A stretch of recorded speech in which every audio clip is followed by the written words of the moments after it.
Hamıya salam. Mənim adım Adnan Axundovdur. Sizi Meta şirkətinin Kaliforniya, Menlo Park şəhərindəki baş ofisindən salamlayıram. 2000-ci illərin sonunda biz Simbrella şirkətinin yaradıcıları ilə bərabər ilk işçilərindən olmuşuq. Çox iddialı, maraqlı, çox şey öyrənə biləcəyimiz tarixə malik Azərbaycanda fəaliyyət göstərən fintech şirkətdir. Güman edirəm ki, Simbrella haqqında artıq eşitmisiniz. Beləliklə, bu təqdimatda Simbrella'dan sonraki yolum haqqında danışacağım. 2015-ci ilin sonlarında mən artıq 2 il Simbrella şirkətinin texniki direktoru kimi çalışırdım. Bu, çətin və cəlbedici bir iş olsa da, yeni dəbə düşən machine learning və süni intellekt sahələrinə çox maraq göstərirdim. O zaman mən bu haqda materiallar oxumağa və izləməyə, sadə AI algoritmlər tətbiq etməyə və machine learning haqqında öyrənməyə başladım. Mən heç vaxt universitetdə informatika üzrə formal təhsili almadığım üçün süni intellekt üzrə magistr təhsili almağa qərar verdim. Beləliklə mən işimi tərk etdim, kifayət qədər GRE və TOEFL balları topladım və ABŞ-nın ən yaxşı 5 universitetində Stanford və ona bənzər magistr proqramlarına müraciət etdim. Düşünürdüm ki, həyat yaxşıdır və işim bitdi. Ancaq 2016-cı ilin əvvəlində poçt qutuma həmin 5 universitetindən 5 rədd cavabı gəldi. Bir həftə kədərliyimdən sonra həvəsimi yenidən kəşf etdim və Avropa məktəblərini araşdırdım. Nəticədə München Texniki Universitetində informatika magistr proqramına qəbul oldum. Təhsilimə 2016-cı ilin oktyabrında başladım. İlk vaxtlar olduqca çətin idi. Magistratura tələbələri üçün 160-a yaxın kurs var idi. Proqramın tələblərinə uyğun olaraq öz dərs cədvəlini təyin etmək 100% tələbənin məsuliyyəti idi. Postsovet akademik mənşəyimə görə bu mənə əvvəlcə çox xatik göründü. Ancaq sonra başa düşdüm ki, bu mənim istədiyim təhsil yolunu qurmaq üçün əla fürsətdir. Beləliklə, mən süni intellekt, machine learning, deep learning və distributed systems ətrafında öz kurikulumu qurdum. Machine learning kursunda iştirak edərkən bizim qrupu öyrədən tədqiqat qrupu ilə yaxın əlaqə saxladım. Bu qrup daha sonra Volkswagen-ın machine learning tədqiqat laboratoriyasına çevrildi. Onlarla magistr dissertasiyamı etdikdən sonra Volkswagen-ın laboratoriyasında machine learning mühəndisi kimi işləməyə davam etdim. İşimin 2 əsas sahəsi bunlar idi. Birinci, laboratoriyanın daxili hesablama infrastrukturunun təkamülü. İkinci, avtonom sürücülük, fabrik nəzarəti və Volkswagen-da istehsal layihələrində bizim laboratoriyanın fundamental tədqiqatlarının tətbiqlərinin qurulması.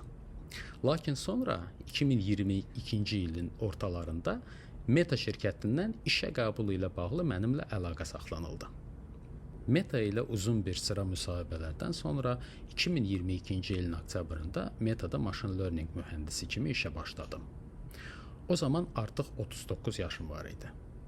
Meta'nın AI infrastruktur qrupuna qoşuldum, PyTorch üzərində işləyən komandanın bir üzvü oldum. PyTorch həm sənaye, həm də akademiya üçün ən vacib süni intellekt və machine learning platformudur. Komandam burada, Menlo Parkda olmasına baxmayaraq, bir ildən çox Almaniyanın München şəhərində evdən işlədim. Bu 9 saat vaxt fərqi idi və onu idarə etmək asan deyildi. Mənim üçün axşam saat 6 olanda, komandam üçün səhər saat 9 idi. Lakin karyeramda ilk dəfə olaraq dünya səviyyəli infrastrukturla yaxından tanış oldum. Daha önəmlisi odur ki, mən tamamilə unikal dünya səviyyəli peşəkarlarla tanış oldum. Bu peşəkarlardan çox şey öyrənə bildim. 2023-cü ilin dekabrında isə mən Meta'nın baş ofisində işləmək üçün buraya, Menlo Parka, Kaliforniyaya köçdüm.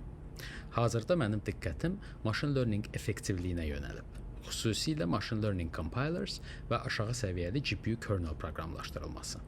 Süni intellekt sənayesinin qabaqcıl hissəsində işləmək çox mürəkkəb və çox maraqlıdır. İndi isə təqdimatımın önəmli hissəsi başlayır. 3 məsləhətimi sizinlə bölüşmək istərdim. Onları qəbul edib etməmək sizə bağlıdır. Ancaq mənim özüm karyeramın əvvəlində kimsə bunları mənə desəydi, çox şad olardım. Birinci məsləhət. Bütün dünyanı öz arenanıza çevirin. Azərbaycan bir çox cəhətdən gözəl ölkədir. Lakin qlobal elm və texnologiya dünyası daha böyük və daha mürəkkəbdir. Bütün potensialımızı kəşf etməyin və reallaşdırmağın yeganə yolu özünüzü böyük dünyanın bir hissəsi hesab etməkdir. Bütün çətinlikləri və imkanları ilə. Ölkəmizə töhfə vermək istəyiriksə bu əladır. Ancaq əvvəlcə bu vəzifəni ən yaxşı şəkildə yerinə yetirmək üçün özümüzü hazırlaşdırmalıyıq. Bu, böyük dünyada baş verənlərə əlaqə yaratmaq deməkdir. Əgər aparıcı məktəbdə təhsil almaq və ya dünya səviyyəli şirkətdə karyera qurmaq imkanınız varsa, bunu edin. Əgər belə deyilsə, fəal olun. Bugün onlayn öyrənmək və əlaqələr şəbəkəsi qurmaq üçün sonsuz imkanlar var. Hər ikisi böyüməyə kömək edəcək. İkinci məsləhət. Geri dönüşə, feedback-a. Öyrənməyə və özünüzü inkişaf etdirməyə açıq olun. İnanıram ki, bu son dərəcə vacibdir. Bu söhbətdən bir şey götürsəniz, bunu götürün. Nə qədər güclü və ağıllı olsaq da, həmişə öyrənə biləcəyimiz insanlar və təcrübələr var. Heç vaxt həddindən artıq özündən razı olmayın. Heç vaxt ən yaxşı olduğunuza inanmayın. Bu, çox güman ki, dalana aparan bir illüziyadır.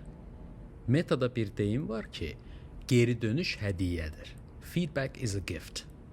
Əgər kimsə böyüməyinizə kömək etmək istəyirsə, bu yardımı götürün və buna görə minnətdar olun. Gələcəkdə, bəlkə də Azərbaycanda sizin köməyinizə ehtiyacı olan insanların böyüməsinə kömək edən siz olacaqsınız. Üçüncü məsləhət. Təslim olmayın. Öyrənin, mühitə uyğunlaşın və davam edin. Qlobal öyrənmə və inkişaf yoluna qədəm qoyduğunuzda qaçılmaz olaraq çətinliklər və uğursuzluqlar olacaq. Çox vaxt bu bizi özümüzə olan inanımızı itirməyə və rahatlıq zonamıza geri çəkilməyə məcbur edir. Biz bu istəyə qarşı durmağa çalışmalıyıq. Yolunuzda artıq bu nöqtəyə çatdığınız sizin ağıllı və güclü olduğunuz deməkdir. Uğursuzluqlardan məyus olmayın. Onlardan öyrənməyə, yeni mühitə uyğunlaşmağa və inkişaf yolunuzda davam etməyə çalışın. Gələcək özünüz bunun üçün sizi təşəkkür edəcək. Ümid edirəm ki, bu sizə faydalı oldu. Təəssüf ki, bu format mənim istədiyim qədər interaktiv deyil. Amma biz hamımız LinkedIn-deyik. Əgər deyilsinizsə olmalısınız. İstəyirsinizsə mənimlə əlaqə saxlayın, danışaq. Gələcək təhsilinizdə və karyeranızda sizə uğurlar.